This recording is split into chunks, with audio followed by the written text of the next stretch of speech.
Alex Oshmansky is a radiologist, entrepreneur who was following the drama around drug prices and Martin Shkreli raising prices of some older off-patent drugs that attracted a lot of attention, a lot of criticism. And he said, why don't we start a company where we can make some of these drugs that are in short supply and kind of solve some of these problems in the market and kind of eliminate the window for people to take advantage of shortages by raising prices. So he came to, he cold pitched Mark Cuban through an email with this idea. I think the company was originally called something like Osh's Affordable Pharmaceuticals. Doesn't have the same ring to it. Doesn't have the same ring.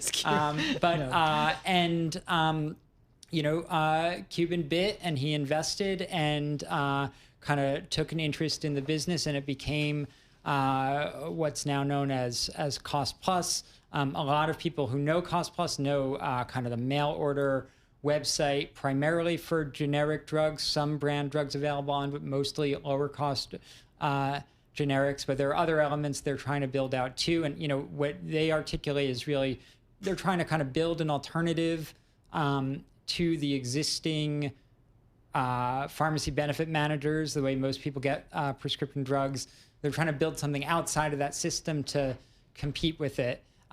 It's not really there yet as a full service solution. There are a number of drugs you often can't use your insurance through the site. It sometimes can be much less expensive than going through your insurance, but it's not always. Sometimes you pay Can't more. get GLP-1 drugs there. You can't get GLP-1s for the most part right now. Yeah.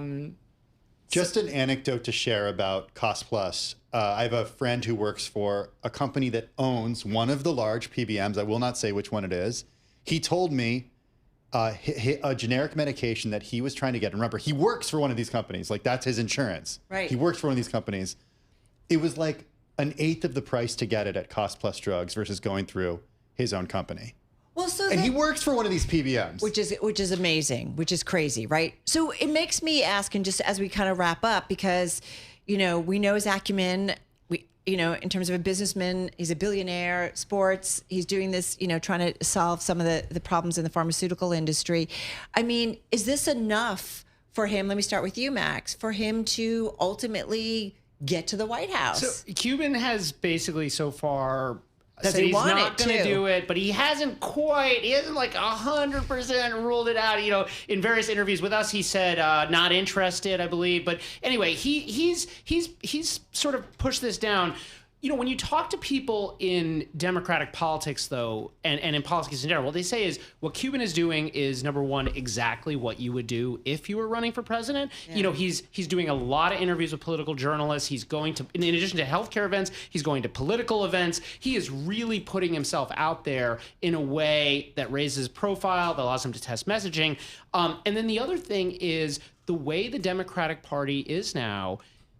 Basically, somebody like Mark Cuban has to be taken seriously. There is, as we saw with this in New York City, it is wide open. Mm-hmm. There are a lot of potential paths for Democrats to take, and obviously one version of that is kind of the progressive populist left, but there's another that is this kind of Mark Cuban style thing, and that lane is definitely going to be there during the 2028 primary, and it's kind of a question of who occupies it. Cuban, being an entrepreneurial guy, being a guy who likes to be in the center of things, you would never say never.